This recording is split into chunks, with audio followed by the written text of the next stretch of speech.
Good morning, good evening. I'm here with Dr. Sally Ayesa, and we are going to talk about her new book, Professionalism in Radiology, which was just published in May.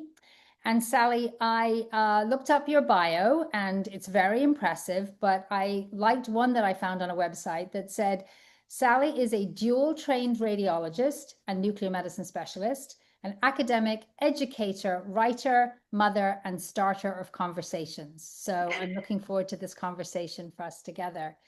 Me And too. we met on my first trip to Australia last October for the Royal Australia and New Zealand College of Radiology, the RANSCR conference. And it was such a joy to get connected to that community and to learn about you and your work. So congratulations on the book. And I'd like to start with how this book was born and conceived. Cool. Well, firstly, thank you so much for having me. This is a real honor, and we loved hosting you in Australia. We had such a beautiful community of radiologists, and we just really starting those conversations. And I think it was a glass of wine or and just a conversation over dinner, which really kind of started all of this out. And, thank you so much for your support. So I'm very happy to be on the podcast. I guess thinking about how I started writing the book, it's all it's funny, isn't it? It's like, well, when did it start? And I I wonder if this is kind of like a similar story for a lot of radiologists, is I like to express myself more in a written form than I do in, words sometimes. I tend to talk a little bit too much. So I find that I do my best work when I'm writing because I think clearly. So I kind of did a little bit of writing and kind of dabbled a bit, when I was a bit younger, and kind of always had this idea that I'd love to write something. But it never really kind of came to anything. But it was kind of interesting. Like after I did my radiology exams and I did quite well, which was, luck and hard work, I guess. But one thing that I noticed is a lot of people were asking me, how do you do it? And I had a bit of a unique story. I did some part-time training. I had my second child in training, and somehow managed to kind of, pull it together to do well in the exam, and approach it in a way that seemed to resonate with people. So I really wanted to get some of those ideas down into a book. Sorry, I wanted to get some of those ideas down. The book came later into a written form, which is ended up actually starting a blog, and just kind of writing some short sections. A lot of just extreme of consciousness.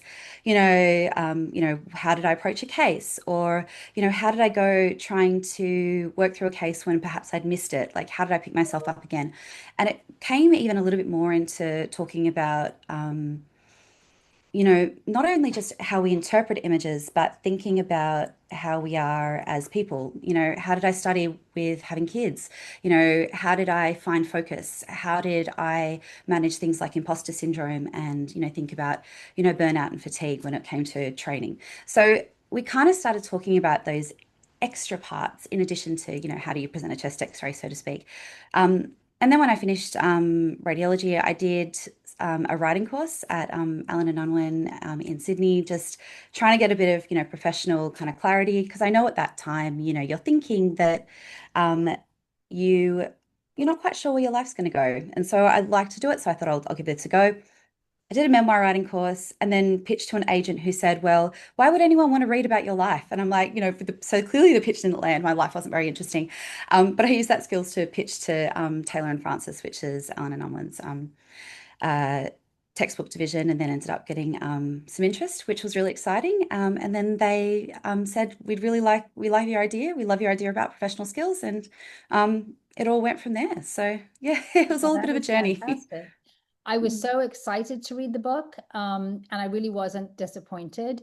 That the skills that we have to, as you said, to wrap around what it is that the core work that we do as radiologists, whether it's communicating with colleagues or, as you say, Mm. navigating that work-life integration. So the book is really great. It's got a lot of real life tips, and I think it's a must read for radiologists at any stage of their career. And it's clear that you have a love of writing, and I love that you're translating that into your professional society work. I see that you're, on the curriculum assessment committee at RANSCR and radiology education writing lead for the lung cancer screening program. So, you know, what has been the response so far? What have people been saying about the book? Well, It's been a bit of a slow burn. Textbooks, they're not the world's most exciting thing. And when you tell people that you're writing about professionalism skills, they kind of give you a bit of a quizzical look. But I get the sense that it's starting to kind of build some momentum, particularly as we're coming around to another exam cycle, because really the whole kind of, the point of the book, Professional Skills in Radiology, was to fill a need in the curriculum, the new Australian and New Zealand curriculum for our training radiologists.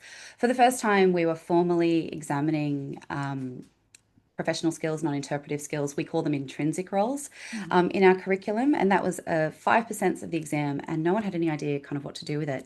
Um, so I kind of started, writing some practice questions and doing some speaking in this space and, realized that there was the gap. And so even when I was writing it, there was a good response going like, wow, that's so good because we just don't have a resource.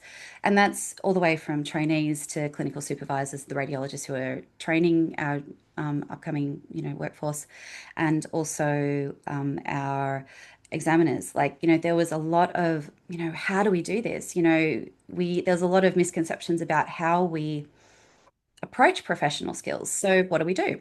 Um, so the response so far has been good. I've had some of my trainees who actually did help me out with drafts, and they had a look and they even used that for their exams. And I'm so excited. Actually, one of the trainees who helped proof, she's in the thanks part of the book. She ended up topping our exams last year, so I'm so stoked for her. So I think that's just, Well, that is such a great quite thing a to take message of forward. success. Yeah. Read the book, So come hopefully first it's and working. come first in your exams. That's you Exactly. can't Oh, better than that. I don't know how much I had to do with that. It was all her own work. So shout out to Claire, congratulations. But I've heard that there's people are talking about it in certain spheres and people are really enjoying it. I think at the end of the day, like everyone's been really positive. My friends have been buying it as consultant radiologists, holding it up and should hold it up now. We're very, Yes, very please proud of it. do. Taking taking selfies and then donating them to their departments for their registrars, which is really special. So That's really it's great. yeah, so very, Sally, very, very very grateful. what would you say to the more hard-boiled or cynical of us who would say, this is just about being, it's just common sense. Everyone should know this. Everyone should know how to communicate and how to balance their work and their life. It's a yeah, it's an interesting conversation, that one, isn't it? And it's certainly something I've come across working and talking and, starting conversations in this space because people go, well, surely it's just common sense, that, professionalism is just common sense and you've got it or you don't. But, you can't really, I don't really buy into that, particularly if we're putting it into a training program as a curriculum. It means that there's something in here that we should be learning and teaching and a skill that needs to be developed. There's even, like, we call them intrinsic roles in our curriculum, but there's even kind of a school of thought that maybe that's a misnomer in itself. Are these skills really intrinsic? And as opposed to what it's extrinsic roles, which are how we interpret scans. So there's kind of that side as well. I don't like, they're often described as soft skills, which, I find myself using just for want of a better word, but that's kind of not really correct as well because what does soft mean? I guess are we talking about things that don't have the edge of or the importance of other things of other parts of radiology. So it's kind of like it's a once you kind of start to unpick it, what I really like to do when I talk about this is go, well, actually these skills all have an evidence base. There's qualitative research, there's even quantitative research which supports the use of effective communication. There's a lot of research into just culture, into the and even borrowing from the business world. I loved when I was writing this book. I was constantly looking at articles from the Harvard Business Review about how we build teams, how different leadership styles work. And I think in medicine, sometimes we feel a little bit insular in that we forget that there's evidence from outside of our discipline. So when you're thinking about social sciences and all of the great work that they're doing in this space, you've got that whole wealth that I've really tried to tap into in this book. Thinking about, well, this isn't just radiology centric. What can we learn from, a large company about leadership? What can we learn about team building? What can we learn from scientific organizations about what is an effective research culture? So that's kind of where I like to take it. There's more to it, and I think the other, it's almost like conundrum, so to speak, that if you're going to examine somebody on a professional skill or anything really, and it's got to be a short answer question, you've got to have a marking rubric, which means there has to be a correct answer. Hmm. So yes, we're looking for application of these things, but there's a language that we need to speak in terms of what is active communication, what does make an effective team, what is the evidence for the value of the MDT in radiology practice. Hmm. So all of those kind of different things are just ways that you can kind of, pick the conversation and take it forward. And what I like about the book and what I really hope it brings is a language for having these conversations, or a language to kind of experience and learn professional skills in a different way, and giving Hmm. people the building blocks to get started. That's terrific. We established an Office of Professionalism at Weill Cornell Medicine in 2024. And again, because we're a scientific institution, we absolutely have to go back to the evidence. And I think the other piece of this is so compelling for me is that unprofessional behavior in physicians has a negative impact on patient outcomes.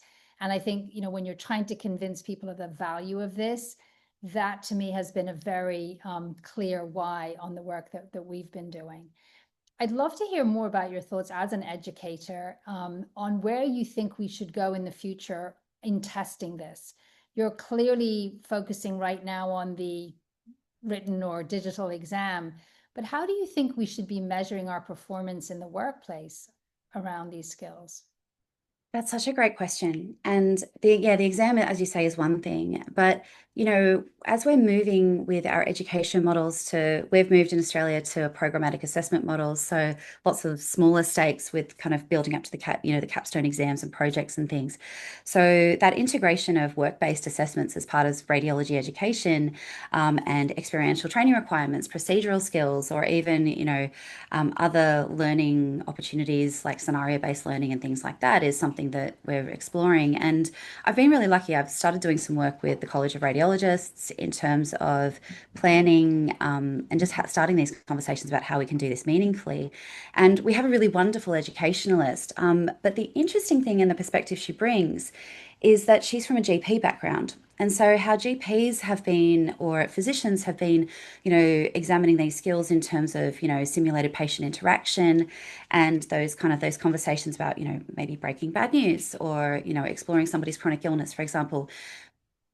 It's been pitched as an idea for radiologists, but in my head, I just can't kind of quite see how it matches. And Mhm. I feel that we're in a bit of an interesting spot, that in the uniqueness of our specialty as radiologists, we need to be a bit more creative in how we approach assessment and those kind of, I guess, interactions, and how do we test I guess, the application of I guess, the evidence and the definitions, because, there's not a lot of value into going, well, what is active communication, and then getting the trainees to parrot out the definition. The Right. definition's important, but, it's giving you a context, right? Rather than actually giving you, just something there. And I think even with working with my master's students as well, like, it's wholly online. So it's a really interesting, challenging space to teach in, because you don't have that interaction like we're having now, which is so, exciting and engaging. So you have to, think around the problem is, you know, we've just got rid of our exams, because, what is the point of them being able to quote back, a fact about radiology when it's such a practical specialty? But it's got to go more beyond imaging interpretation, doesn't it? It's got to go towards, psychological and cultural safety, working in teams, exactly as you said, and Mm. exactly as all of that wonderful work being done at Weill Cornell is supporting as well. And I think it really does, like so many other things in our profession, have to be a lifelong learning journey. It's certainly is something I would hope that we would embed in early career physicians, but it's something that we often need to be reminded of along the way. I'd love to drill, Sally, into some of the specific topics that you talk about. And let's start with this whole idea. We talk so much these days about the workforce crisis that we're having in radiology. Oh, So yeah. far, AI has not replaced us, but we're in shorter supply than ever. How do you address topics like burnout and workload management in the book? It's it's a tough thing, and I really do wish that I could practice what I preach. So I think, it's coming, this is all kind of coming from a place of heart because I'm so burnt out at the moment. And this is it. I wish I could have spent, I want to get more into promoting the book and connecting with people. But as you mentioned earlier, I've just come off designing the educational materials and launching the lung cancer screening program. And so all that's come with that and all of the mental and creative energy, I'm just so tapped out in amongst, the academic and the clinical work. And that's not a unique scenario. Mhm. I had dinner on the weekend with four other junior doctors. They were at earlier life stages than me. They weren't radiologists, but every single one of those four people, from unaccredited trainees to pre-vocational, they had to obstetrics and gynecology registrars to a neurosurgery interested doctor who was unable to get onto the program, and the degree of burnout that they were all expressing. And it was just like this really somber moment that even if you love something, it's taking a physical and a mental toll. And I'm seeing it a lot in my millennial contemporaries and post-millennial interns and junior doctors. They're having to do so much extra to just even get their foot in the door in radiology in Australia because it's so competitive. And then even when you're in the training program, we're expecting more and more and more on a personal, even excited outside of a professional level Mhm. to, to build a career. There's a lot on us. And so with the book, I really wanted to talk about burnout. And this was not something that was in our radiology curriculum. We kind of had a, doctor well-being and looking after yourself, and it's as kind of like a little bit in there. But I'm like, you know what? This is my book. I'm allowed to write as many words on things as I want. So I tried to kind of, flesh it out a little bit more. And one of the things I really drew from was a project and a book by the wonderful Dr. Amy Eames, who is a GP from Tasmania, which is in the southern part of Australia, the southeastern part. My husband's from Tassie, so we're very proud. And so Amy created this project called the Burnout Project, working with other physicians about working through burnout, bringing a profile to it, giving us the resources to be able to work through it. And I bought a couple of copies and have been giving them to my trainees. And when I was a director of training, just trying to kind of normalize it and bring it into the conversation to hopefully improve their mental health and well-being. Because what we do is hard.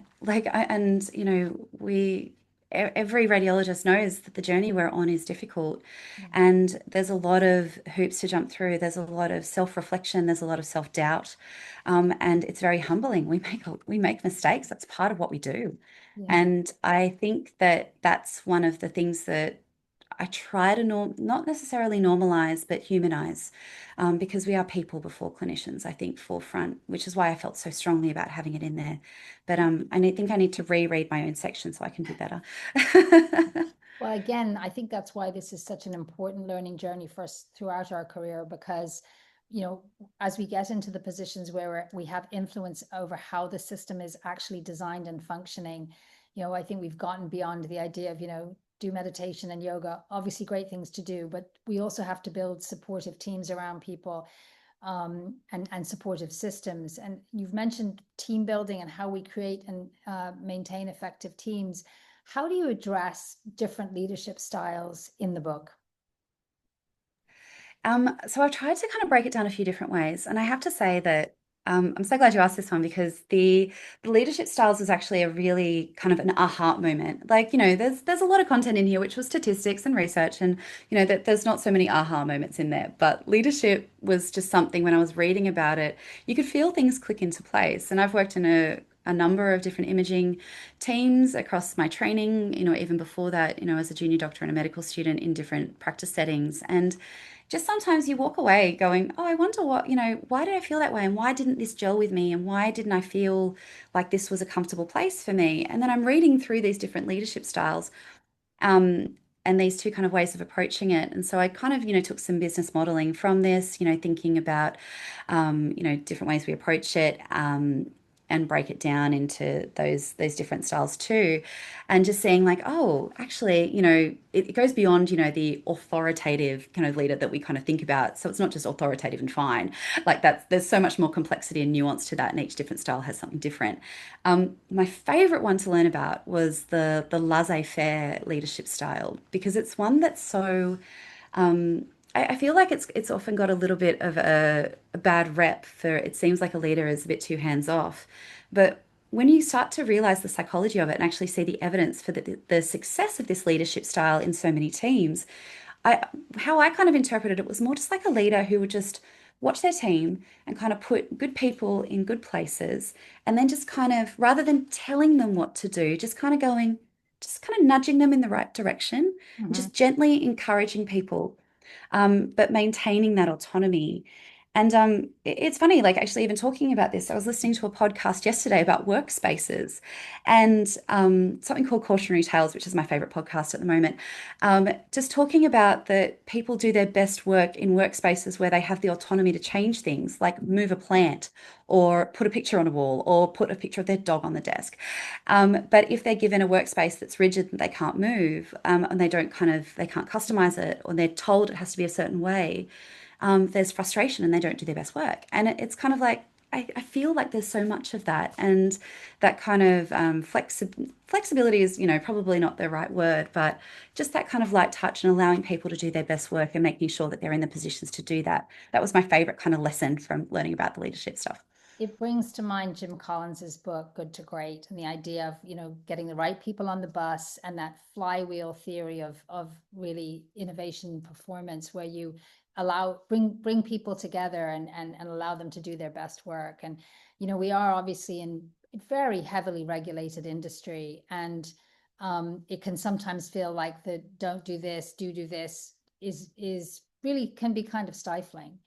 But I think another key thing that you bring out really well in the book is when we think about putting effective teams together, the importance of diversity. And, these are challenging times to some of the topics that we've discussed a lot recently around how we empower different voices in our conversations, both personal and professional.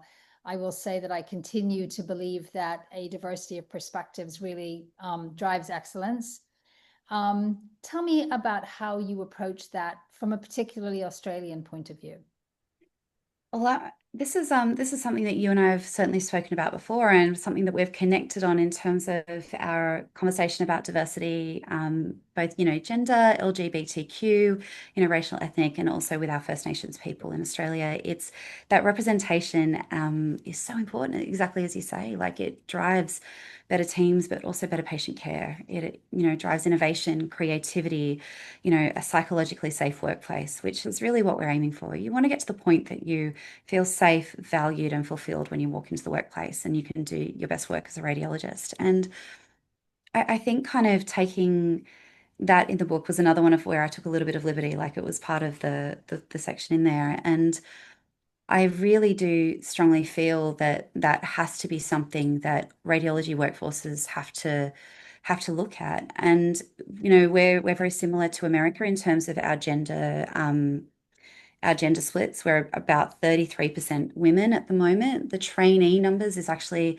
only just above that. So we're not kind of even hitting parity with our trainees, which is something that we're very conscious of and working towards in terms of inclusive hiring, but also promoting the specialty to medical students, who actually can see it as a viable option, and that kind of, feeds into role modeling and mentorship and the availability of, the visibility of, people who might not necessarily be the white man in radiology. Not that there's anything, not that there's anything against that. I know a lot of wonderful white male radiologists, but it's nice to be able to kind of show that, we bring that to our workforce.